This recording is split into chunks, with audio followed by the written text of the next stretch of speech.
Le dernier quart d'heure de Smartbourg chaque lundi, c'est notre quart d'heure américain, bien sûr, pour traiter de la vie politique et économique américaine avec notre correspondant américain, Pierre-Yves Dugas, en visio, à distance, avec nous. Bonsoir Pierre-Yves. Merci beaucoup Bonsoir. d'être là, Pierre-Yves. Tout se passait bien dans cette bromance entre Donald Trump et Xi Jinping.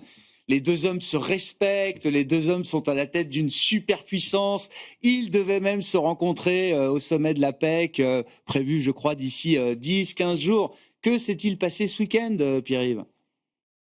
Alors, il y a deux interprétations. Ou bien les Chinois ont changé de politique commerciale, ou bien ils ont fait une erreur d'appréciation.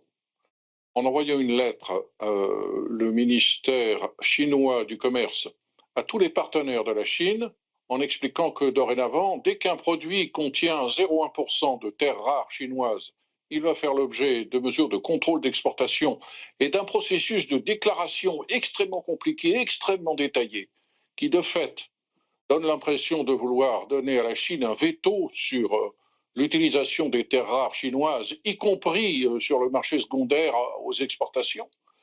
Il y a un changement de politique commerciale de la Chine qui est jugé inacceptable par les États-Unis. Curieusement, les Européens sont silencieux.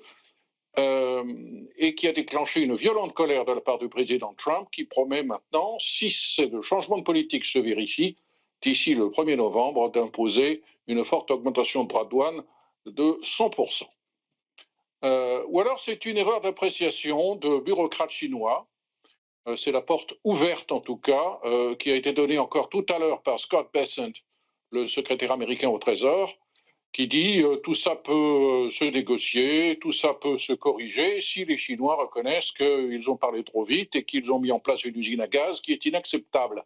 Cela dit, je dis usine à gaz, mais lui, il emploie une autre formule qui nous montre bien que Scott Bessent, qui est un homme calme, qui est un homme posé, qui est un homme très diplomate et très prudent, n'est pas du tout content et qu'il partage la colère du président Trump, puisque Scott Bessent tout à l'heure a dit les Chinois ont pointé un bazooka sur la chaîne d'approvisionnement industriel de tous les pays du monde. C'est inacceptable. Nous allons procéder à une rapide consultation à Washington en ce moment, où se tiennent les réunions annuelles de la Banque mondiale et du FMI, avec nos alliés pour dégager une position commune et faire comprendre à Pékin que cette position est inacceptable. Ce que redoutent en particulier les Américains, c'est que la Chine, par une sorte de porte dérobée, introduise des contrôles aux exportations qui, par exemple, rendront impossible à l'industrie européenne de fabriquer des armes pour les livrer à l'Ukraine. Cette affaire de contrôle des terres rares va très très loin. Ouais. L'affaire effectivement est assez profonde. C'est pas nouveau, hein, ce sujet des terres rares. Et je le rappelle à chaque fois, la seule rareté de ces terres rares, c'est que peu de pays acceptent les externalités négatives, autrement dit la pollution générée par leur production, leur extraction et leur raffinage. Et que la Chine a pris cette place évidemment pour l'ensemble du monde aujourd'hui. Autre situation de blocage, Pierre-Yves, qui s'éternise, le shutdown. On rentre dans la deuxième semaine, si je ne dis pas de bêtises, de paralysie budgétaire et administrative aux États-Unis. Alors, en l'occurrence, c'est assez facile à calculer. Nous sommes le 13 octobre, je crois. Ça a commencé le 1er. Donc, 13 jours de blocage. Et c'est un blocage qui relève plus d'un combat entre deux tendances au sein du Parti démocrate que d'un véritable combat entre républicains et démocrates. Plus le temps passe et plus ce pari qui a été pris par les deux leaders de la minorité démocrate des deux chambres du Congrès, de choisir le shutdown pour en faire un point d'honneur et de paralyser la fonction publique américaine pour obliger la Maison-Blanche à réexaminer la question de l'élimination de subventions pour accéder au marché de l'assurance maladie, ce pari, pour le moment, ne porte pas ses fruits. Les sondages montrent que oui, l'opinion publique américaine blâme les républicains un petit peu plus que les démocrates, mais c'est vraiment dans un mouchoir de poche.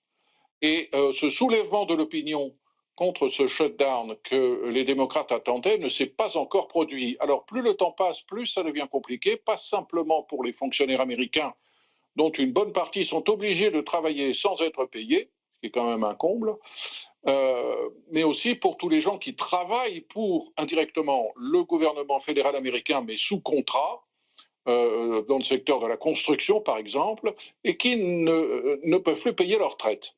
Donc, c'est une situation qui est en train de pourrir, et c'est une situation sur le pourrissement duquel les démocrates comptaient, et la Maison-Blanche a procédé à deux tactiques, a utilisé deux tactiques qui ont un petit peu pris les démocrates à contre-pied. Première tactique, ils ont mis à exécution la menace dont nous parlions la semaine dernière, à savoir que le président des États-Unis a tout simplement commencé à licencier, et non plus mettre à pied temporairement, à licencier des fonctionnaires fédéraux. Les démocrates disent qu'il n'a pas le droit de le faire. On a saisi la justice, il va falloir encore s'expliquer, mais c'est tout de même quelque chose comme 4200 fonctionnaires fédéraux américains dans 7 agences qui maintenant n'ont plus d'emploi. Autre surprise qui a pris à contre-pied les démocrates, le secrétaire à la Défense a trouvé dans une enveloppe de 8 milliards de dollars destinée à financer des opérations de recherche-développement, de quoi payer la solde de tous les militaires américains le 15 octobre. Donc on attendait cette échéance comme une échéance humiliante et les démocrates voulaient l'utiliser comme une preuve du manque de pitié des républicains pour le sort des soldats. Eh bien non, les soldats seront payés. Mais vous dites, là, les républicains sont en train de reprendre un peu la main dans cette bataille politique autour de ce shutdown. Je ne sais pas s'ils reprennent la main, mais le soulèvement de l'opinion contre les républicains dans ce shutdown sur lequel comptaient les démocrates, pour le moment, ne s'est pas produit. Je vous l'avais dit, même le Washington Post, dans sa page éditoriale, s'est rendu compte que, en fait, cette opération avait été montée de toutes pièces par les leaders démocrates qui y étaient plutôt centristes au sein des deux minorités des deux chambres du Congrès, pour mobiliser leur électorat, parce qu'ils redoutent l'intervention de la frange de gauche du Parti démocrate au niveau des primaires pour les empêcher ou leur compliquer la tâche considérablement lors des prochaines élections. Donc ce sont des vieux leaders du Parti démocrate qui veulent faire du Trump, si j'ose dire, pour mobiliser leur électorat et couper l'herbe sous le pied d'une OPA de la gauche de leur parti. Et donc, Scott Bessent a trouvé les 8 milliards pour payer la solde des militaires. Et j'ai vu aussi que le BLS, le Bureau of Labor Statistics, allait sans doute quand même publier, alors le rapport sur l'emploi, je ne sais pas, mais en tout cas, le chiffre d'inflation, le rapport mensuel sur l'inflation, le CPI, peut-être avant la fin du mois d'octobre. Il devait être publié normalement, théoriquement, je crois, cette semaine, mais il sera peut-être décalé de quelques jours, parce que ce chiffre-là est important pour calculer la revalorisation des pensions de retraite à partir du 1er novembre. C'est ça, Pierre-Yves? Exactement. L'indexation de Social Security sur l'indice des prix à la consommation est une chose qui concerne des dizaines de millions d'Américains qui veulent savoir dans quelle mesure leur pension de retraite va augmenter.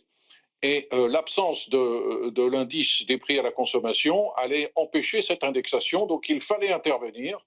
Et ils avaient été considérés le 1er octobre comme des fonctionnaires américains fédéraux non essentiels, et ceux qui calculent le CPI, tout d'un coup, sont devenus essentiels. Bon, ben voilà, la vie sous shutdown aux États-Unis se poursuit tant bien que mal. Merci beaucoup, Pierre-Yves Dugas, avec nous chaque lundi dans ce quart d'heure américain, notre correspondant américain pour Be Smart for Change. Un quart d'heure que vous retrouvez, comme tous les autres, bien sûr, en replay sur besmart.fr et que vous écoutez en podcast sur l'ensemble de vos plateformes préférées.